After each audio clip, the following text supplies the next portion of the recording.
ಪ್ರೀತಿಯುಳ್ಳ ದೇವಜನರೇ, ನಿಮ್ಮೆಲ್ಲರಿಗೂ ಯೇಸು ಕ್ರಿಸ್ತನ ಶ್ರೇಷ್ಠವಾದ ನಾಮದಲ್ಲಿ ವಂದನೆಗಳು. ಶಾಲೋಮ್, ನಿಮಗೆ ಸಮಾಧಾನವಾಗಲಿ. ಈ ದಿನ ದೇವರ ವಾಕ್ಯದ ಜ್ಞಾನಕ್ಕಾಗಿರುವಂಥ ವಿಷಯ ಮೊಣಕಾಲಿನ ಬಲ.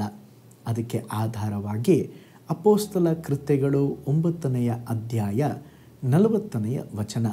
ಪೇತ್ರನು ಅವರೆಲ್ಲರನ್ನ ಹೊರಕ್ಕೆ ಕಳುಹಿಸಿ ಮೊಣಕಾಲೂರಿ ಪ್ರಾರ್ಥನೆ ಮಾಡಿ ಶವದ ಕಡೆಗೆ ತಿರುಗಿಕೊಂಡು ತಬಿತಾ ಏಳು ಅಂದನು. ಆಕೆ ಕಣ್ಣು ತೆರೆದು ಪೇತ್ರನನ್ನು ನೋಡಿ ಎದ್ದು ಕೂತುಕೊಂಡಳು. ಈಗ ಓದಿಕೊಂಡಂಥ ವಾಕ್ಯ ಭಾಗದ ಹಿನ್ನೆಲೆಯನ್ನು ನೋಡುವಾಗ ಸತ್ಯವೇದದಲ್ಲಿ ಯೋಫ ಎಂಬ ಪಟ್ಟಣದಲ್ಲಿ ದೋರ್ಕ ಎಂಬಂಥ ಒಬ್ಬ ಶಿಷ್ಯ ಇದ್ದಳು. ಆಕೆ ಸತ್ಕ್ರಿಯೆಗಳನ್ನು, ದಾನ ಧರ್ಮಗಳನ್ನು ಬಹಳವಾಗಿ ಮಾಡುತ್ತಿದ್ದಳು. ಅವಳು ರೋಗದಲ್ಲಿ ಬಿದ್ದು ತೀರಿ ಹೋಗಿಬಿಟ್ಟಳು. ಆಗ ಅನೇಕ ಜನರು ಅವರ ಒಳ್ಳೆ ಕಾರ್ಯಗಳನ್ನು ನೆನೆಸಿ ಪೇತ್ರನಿಗೆ ಹೇಳಿ ಪೇತ್ರನನ್ನು ಕರೆಸಿದಾಗ ಪೇತ್ರನ ಮನೆಯಲ್ಲಿದ್ದವರನ್ನೆಲ್ಲ ಹೊರಗೆ ಕಳುಹಿಸಿ ಮೊಣಕಾಲೂರಿ ಪ್ರಾರ್ಥನೆ ಮಾಡಿದಂತೆ. ಮೊಣಕಾಲೂರಿ ಪ್ರಾರ್ಥನೆ ಮಾಡಿದಾಗ ಸತ್ತ ದೋರ್ಕ ತಿರುಗಿ ಎದ್ದು ಬಂದಳು. ಮೊಣಕಾಲಿನ ಪ್ರಾರ್ಥನೆ ಅದ್ಭುತ ತರ್ತದೆ. ಮೊಣಕಾಲಿನ ಪ್ರಾರ್ಥನೆಯ ಬಲ ವಿಶೇಷವಾಗಬಹುದು. ಎಲ್ಲ ಮೇಲ್ಗಳು ಫೇಲ್ ಆಗ್ಬೋದು, ಆದರೆ ನೀಲ್ ಮೇಲ್ ಸೋತು ಹೋಗುವುದಿಲ್ಲ.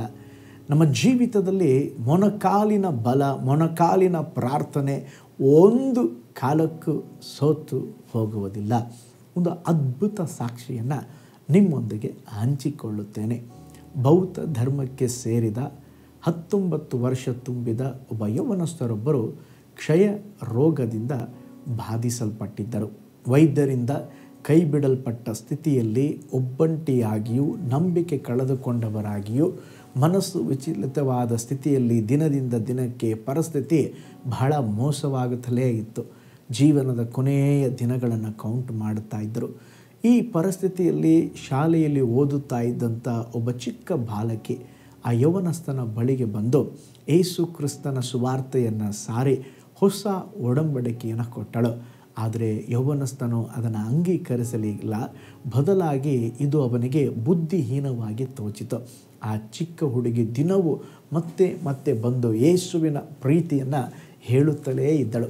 ಆ ಯೌವನಸ್ಥನು ಹೊಸ ಒಡಂಬಡಿಕೆಯನ್ನು ಬಿಸಾಕಿ ಅದನ್ನು ಸುಟ್ಟು ಹಾಕಿ ಆ ಹುಡುಗಿಯನ್ನು ಬೈದು ಕಳಿಸಿಬಿಟ್ಟನು.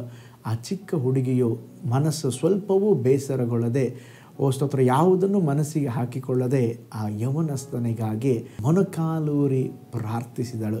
ಕಣ್ಣೀರಿನಿಂದ ಪ್ರಾರ್ಥಿಸಿದಳು. ಇವಳ ಕಣ್ಣೀರ ಪ್ರಾರ್ಥನೆಯನ್ನು ಕಂಡಂಥ ಆ ಯೌವನಸ್ಥನ ಕಣ್ಗಳಲ್ಲಿ ಸಹ ಕಣ್ಣೀರು ಬಂದವು. ಯೇಸುವಿನ ಪ್ರೀತಿಯನ್ನು ತಿಳಿದುಕೊಂಡದ್ದು ಮಾತ್ರವಲ್ಲ, ಆ ಪ್ರಾರ್ಥನೆಯನ್ನು ಕೇಳಿ ಅವರಿಗಿದ್ದಂಥ ಎಲ್ಲ ಅಸೌಖ್ಯವಾದ ಬಲಹೀನತೆಯಲ್ಲಿ ದೇವರು ಬಿಡುಗಡೆ ಕೊಟ್ಟು ಬಿಟ್ಟರು. ಅವರು ಬೇರೆ ಯಾರೂ ಅಲ್ಲ, ದೈವ ಸೇವಕರಾದಂಥ ಪೌಲ್ ಎಂಗಿಚೋ ಈಗ ಕರ್ತನಲ್ಲಿ ನಿದ್ರೆ ಹೊಂದಿದ್ದಾರೆ. ಆದರೆ ಆ ಚಿಕ್ಕ ಹುಡುಗಿಯ ಸುವಾರ್ತೆ, ಆ ಚಿಕ್ಕ ಹುಡುಗಿಯ ಮೊಣಕಾಲಿನ ಪ್ರಾರ್ಥನೆ ಒಬ್ಬ ವ್ಯಕ್ತಿಯನ್ನೇ ಬದಲಾಯಿಸಿ ಬಿಟ್ಟಿತು. ಪ್ರೀತಿಯುಳ್ಳ ದೇವಜನರೇ, ಇವತ್ತು ಸಂಗತಿಗಳು ಸಾಧ್ಯವಾಗುತ್ತಾ ಇಲ್ವಾ? ಪಾಸ್ಟರ್, ಇದು ನಡೆಯುತ್ತಾ ಇಲ್ಲ, ಅದು ನಡೆಯುತ್ತಾ ಇಲ್ಲ ಎಂಬುದಾಗಿ ಹೇಳುತ್ತಾ ಇದ್ದೀರಾ? ಎಲ್ಲವನ್ನ ಟ್ರೈ ಮಾಡಿ ಸೋತು ಹೋಗಿದ್ದೀರಾ? ಮೊಣಕಾಲನ್ನು ಟ್ರೈ ಮಾಡಿರಿ. ನಿಮ್ಮ ಮಕ್ಕಳಿಗಾಗಿ ಪ್ರೇಯರ್ ಮಾಡಿರಿ, ನಿಮ್ಮ ಗಂಡನಿಗಾಗಿ ಪ್ರೇಯರ್ ಮಾಡಿರಿ. ನಿಮ್ಮ ಮೊಣಕಾಲಿನ ಬಲ, ಮೊಣಕಾಲಿನ ಪ್ರಾರ್ಥನೆ ಸಂಗತಿಗಳನ್ನು ಬದಲಾಯಿಸುತ್ತದೆ. ಅಸಾಧ್ಯವಾದ ಸಂಗತಿಗಳನ್ನು ಸಾಧ್ಯ ಮಾಡುತ್ತದೆ. ಒಂದು ನಿಮಿಷ ನಮ್ಮ ಕಣ್ಗಳನ್ನು ಮುಚ್ಚಿ, ಸ್ವಾಮೀ, ಪೇತ್ರನ ಹಾಗೆ ಅಪ್ಪ ನನ್ನನ್ನು ಸಮರ್ಪಿಸಿಕೊಂಡು ಮೊಣಕಾಲಿನಲ್ಲಿ ನಿಂತುಕೊಂಡು ಈ ಸಂದೇಶವನ್ನು ಕೇಳುವ, ಈ ವಿಡಿಯೋನ ವಾಚ್ ಮಾಡುವ ನಿನ್ನ ಮಕ್ಕಳು ಸ್ವಾಮಿ ಮೊಣಕಾಲಿನ ಮೇಲೆ ಪ್ರಾರ್ಥಿಸುವಾಗ ಅವರ ಜೀವಿತದಲ್ಲಿ ಸಹ ಅದ್ಭುತ ನಡೆಯಲಿ, ಬಿಡುಗಡೆ ಉಂಟಾಗಲಿ. ದೇವರೇ, ಅತಿಶಯವಾದ ಕಾರ್ಯಗಳು ಸಂಭವಿಸಲಿ. ಯೇಸುವಿನ ಹೆಸರಿನಲ್ಲಿ ತಂದೆಯೇ, ಆಮೇನ್, ಆಮೇನ್, ಪ್ರೈಸ್ ಲಾರ್ಡ್. ಹಾಗಾದರೆ ಮೊಣಕಾಲಿನ ಮೇಲೆ ನಿಂತು ಪ್ರಾರ್ಥಿಸಿರಿ, ಸಮರ್ಪಿಸಿ ಪ್ರಾರ್ಥಿಸಿರಿ. ದೇವರು ನಿಮ್ಮ ಜೀವಿತದಲ್ಲಿ ಕೂಡ ಅದ್ಭುತ ಮಾಡುವರು. ನಾಳೆ ಮತ್ತೊಂದು ದೈನಂದಿನ ಧ್ಯಾನದಲ್ಲಿ ನಾನು ನಿಮ್ಮನ್ನು ಸಂಧಿಸ್ತೇನೆ. ನಾನು ನಿಮ್ಮ ಪ್ರೀತಿಯ ಸೇವಕ pastor Paul Joy. God bless you all.